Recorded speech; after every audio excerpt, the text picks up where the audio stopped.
The Hare and the Tortoise by Carol Jones. The air was clear and crisp as a new day dawned in the forest. Down a winding trail jogged Hare on his regular early morning training run. Out from a hole in the ground popped the sleepy head of a mole. He had been awakened by the thumping on his bedroom ceiling. "Inconsiderate fellow," Mole grumbled as Hare disappeared around a bend in the track. "He wakes me up every morning on his training run." Hare, with his chest puffed out as he jogged, called out loudly to no one in particular, "I'm the fastest runner in the forest. No one can beat me." That same morning, Tortoise was enjoying a bowl of lettuce and dandelion soup for breakfast while catching up with the news in the daily forest. As usual, Hare was featured in the sports section. He had won yet another important race, and the report suggested that Hare may become the forest's first Olympic champion. Tortoise frowned. Hare really is becoming a little too confident for his own good. Farther down the track, Hare stopped near a sturdy oak tree. Mrs. Squirrel was farewelling her children as they left for school. Hare loved an audience. He reached up to an overhanging branch and began to do chin-ups. Badger came out from his front door to collect his milk and paper. He frowned and gave Hare a disapproving look. 17, 18, 19, 20, panted Hare. "What a conceited show-off," muttered Badger to Mrs. Squirrel. Meanwhile, Tortoise had finished his breakfast and was reading the paper. He looked out the window and saw that it was a fine sunny morning. "Just the perfect day for a spot of fishing," he thought. "I'll try and catch some fish for lunch." Tortoise packed his fishing basket, slung it over his back, and ambled over toward the stream. A friendly willy wagtail offered Tortoise a worm for bait, and a snail decided to tag along for the ride. Tortoise had just settled down happily by the stream with his fishing rod when Hare came racing by. Hare stopped, did some stretching exercise, and eyed Tortoise with such disdain. "You lazy Tortoise, sitting down all day," said Hare scornfully. "You'll never stay fit and healthy fishing." "It beats running around in circles. What's that good for?" replied Tortoise, casting his line out into the river. "Everyone knows that I'm the fastest hare in the forest, and that I win every race I'm in," boasted Hare. "It's not always the fastest who wins," muttered Tortoise, "especially when he is so silly and boastful." "Silly, am I?" retorted Hare, frowning indignantly. "And boastful? I'll show you a thing or two.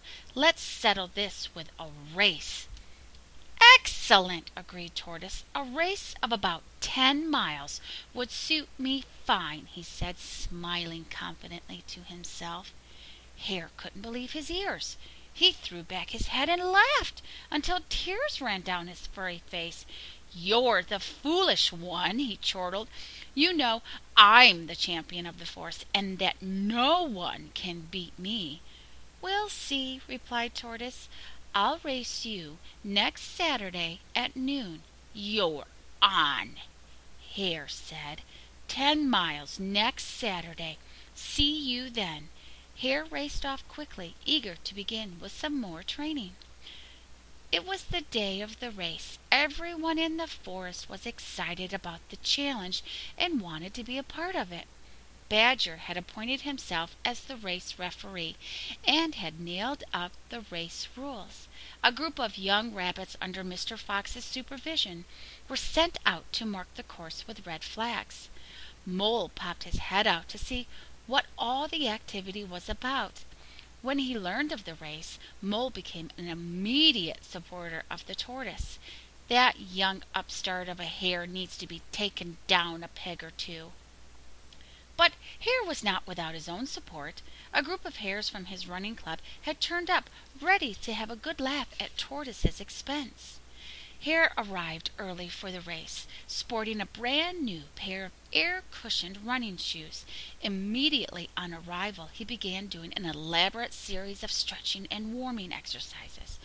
Finally, with only 2 minutes to the starting time, Tortoise ambled up to the starting line. "I was just about to claim forfeit," said Hare, "and then I could have a decent race with my friends." Tortoise ignored Hare's taunts.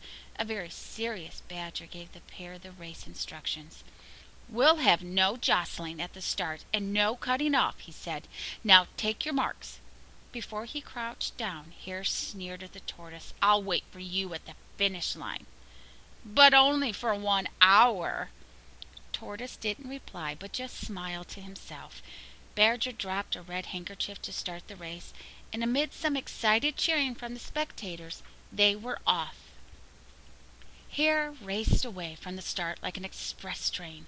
He was soon around the first bend in the race and settling on a cracking pace, which caused some rabbits who were sauntering across the track to jump out of the speedster's way.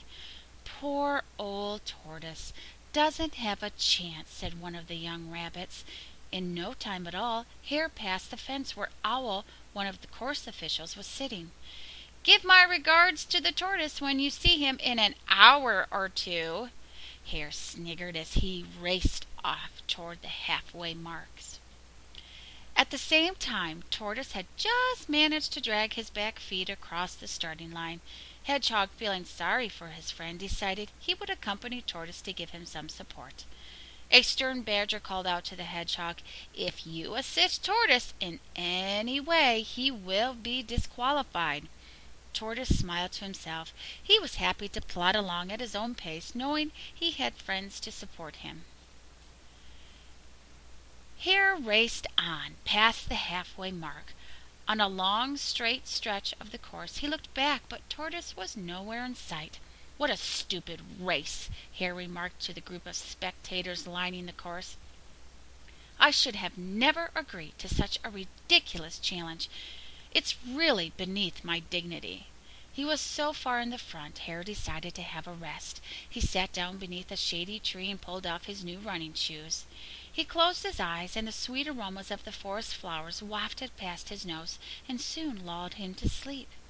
His body was very tired from all the hard training. He'd been doing it every morning and evening. The sun was going down, and when he figured out that the Tortoise shuffled past. A smile appeared on his face, and when he glanced at the sleeping Hare, Tortoise supporters were delighted to see Hare sound asleep. "We hope you sleep all night," they chuckled. Now that he was in the lead, a happy Tortoise plodded on, enjoying the encouragement of his forest friends. A family of frogs jumped into their pond and splashed water all over the Tortoise to cool him down. He was feeling very hot under his shell after so many hours of trudging along the racetrack. "Thank you so much, frogs. I appreciate your help and encouragement," he said politely. It was nearly evening when Hare awoke with a start. An ant had bitten him on the leg. Hare rubbed his eyes and stared in disbelief. Tortoise was way ahead and nearing the finish line. A feeling of panic grabbed Hare. He grabbed his shoes and raced off, not even stopping to put them on. He ran faster than he'd ever run before. "I must win," he panted. "My reputation depends on it. I'll never live it down if the Tortoise beats me." Owl and Mole stared in disbelief as Hare flashed by. The Tortoise was giving a rousing welcome as he plodded towards the finish line. "Tortoise is going to win!" shouted a surprised little rabbit. "Maybe not," replied his friends. "Look, here comes Hare." Down the track flew Hare, traveling so fast that his legs didn't appear to be touching the ground. Tortoise ambled on. Hare made a desperate lunge at the finish line, but it was too late. Tortoise had just pulled himself across. "You've beaten me!" gasped an infuriated Hare. Tortoise turned slowly towards his rival. "Yes," he said with a smile, "you teased me because I was not as fast as you. But slow and steady wins the race."